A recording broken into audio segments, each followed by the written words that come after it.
Alright! So today, ngayong araw, ipapakita ko sa inyo kung paano mag-install ng Bergman Full CrashGuard. Dito lang yan sa shop_CrashGuard.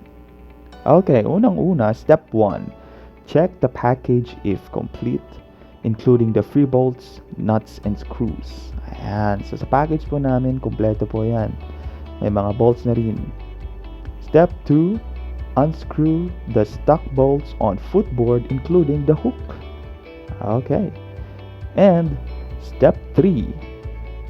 Place the middle bar and screw it on tightly. Okay, take note po ha. Untightly po muna.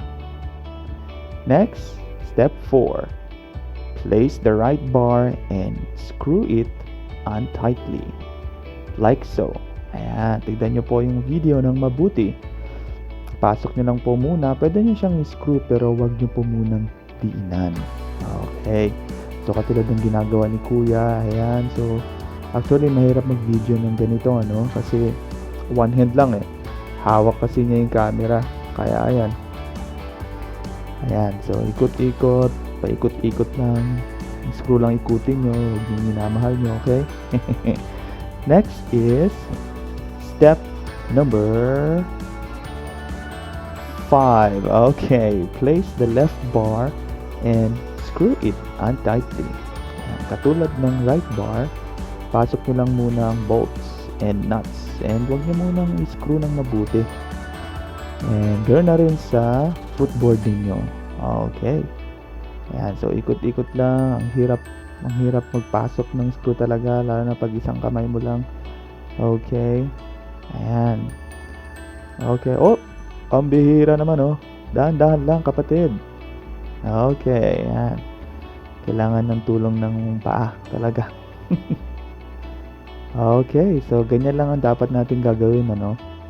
So pag feeling nyo perfectly aligned na ang crash guard sa motor ninyo, pwede nyo na itong screw. Okay, screw nyo na ito ng tightly. Ayun. So diinan nyo na para hindi na ito yuyugyug o magva-vibrate habang kayo ay nagmo-motor. Ayan.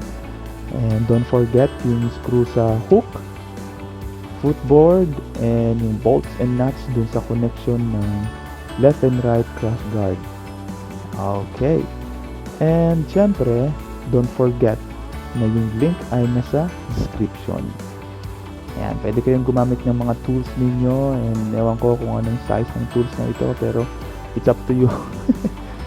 Okay. So, charan! Look at that! See? Amazing, right?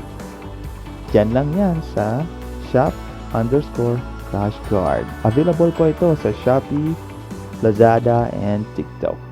That's all for today, Repa Peeps. Thank you so much for watching. Alright.